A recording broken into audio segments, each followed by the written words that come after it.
et les tefilines, on a vu, c'est le visage d'Hachem, c'est la lumière d'Hachem qui s'appelle Chaim.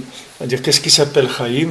Chaim, c'est quand on est en train de voir, quand on voit la vie comme il faut la voir, c'est-à-dire qu'on voit Hachem dans notre vie. Mais quand quelqu'un ne voit pas Hachem dans sa vie, alors il va chercher à voir d'autres choses. Et qu'est-ce qu'il va faire, le pauvre? Il a besoin de se rassasier. Alors qu'est-ce qu'il fait? Il va chercher toutes sortes de bêtises parce qu'il ne voit pas Hachem. Mais celui qui voit Hachem, il a besoin de rien dans ce monde. Il est comblé déjà, il est satisfait, il a tout ce qu'il faut, il ne lui manque rien du tout parce qu'il a Hachem.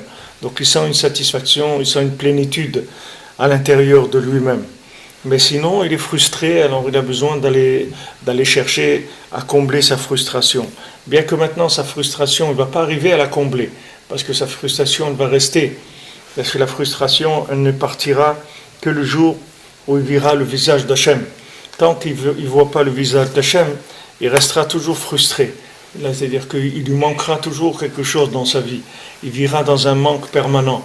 Alors, et quand maintenant il essaye de combler ce manque avec de l'argent, avec de la nourriture, avec toutes sortes de plaisirs de ce monde, il ne fait que passer le temps, c'est-à-dire que s'occuper, essayer de fuir et de dévier le problème.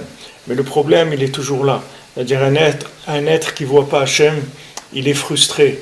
Parce que la seule chose qui rassasie un individu, c'est de voir la présence divine, de voir la miséricorde d'Hachem, de voir l'ashgacha pratit, c'est-à-dire de voir que Hachem se trouve dans tous mes actes. C'est-à-dire quand je vois la providence divine, ça calme énormément l'individu. Quand on voit de la providence, on voit de la présence d'Hachem dans nos actes, dans ce qu'on a besoin, on voit comment Hachem il vient, ils amènent une chose, une autre, qu'on a rencontré juste la personne qui pouvait nous aider, et dans la situation où il fallait, etc. Tout ce que Hachem il fait, qui se manifeste à nous, en dehors du Derech HaTeva, c'est-à-dire en dehors de tout ce qui s'appelle les lois naturelles. C'est-à-dire Hachem il vient vers nous avec des éléments qui sont des éléments d'Ashgacha, pas des choses qui sont des lois naturelles. Parce que les lois naturelles, c'est pas quelque chose qui va rassasier l'individu.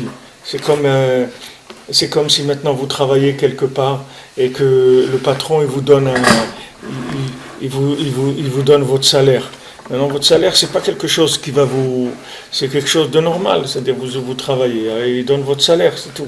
Mais maintenant que si le patron vous fait un cadeau et vous rajoute quelque chose sur votre salaire, vous donne un billet d'avion gratuit ou quelque chose qui n'a rien à voir avec votre salaire, alors ça va vous donner une sensation de bien-être, une joie, etc.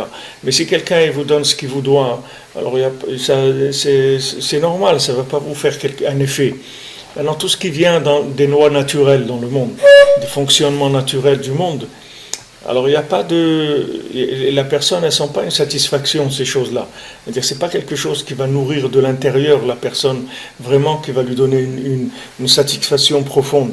Mais quand ce sont des choses qui viennent d'Hachem, où on voit la main d'Hachem, alors ça c'est autre chose.